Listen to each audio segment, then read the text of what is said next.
காங்கோவில் அமைச்சர் சென்ற விமானம் தரையிறங்கும் போது விபத்துக்குள்ளாகும் காட்சி வெளியாகி இருக்கு. அதனை பார்க்கலாம்.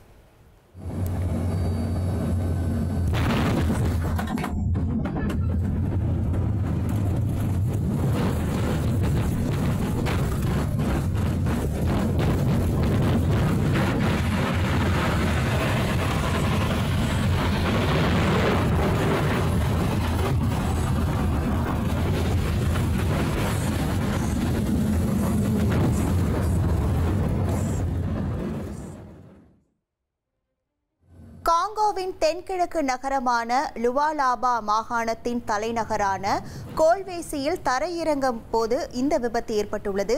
சுரங்கத்துறை அமைச்சர் லூயிஸ் வாடும் காம்பாம்போ லூவாவோ மாகாணத்தில் ஏற்பட்ட சுரங்க விபத்தை பார்வையிட விமானத்தில் சென்றுள்ளார்.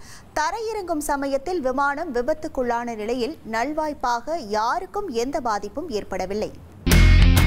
இனி செல்லும் இடமெல்லாம் செய்தி. தந்தி டிவியின் வாட்ஸ்அப் சேனலை ஃபாலோ பண்ணினா செல்லருக்கும் இடமெல்லாம் செய்தி. இதோ QR கோட் இப்பவே ஸ்கேன் பண்ணுங்க, ஃபாலோ பண்ணுங்க.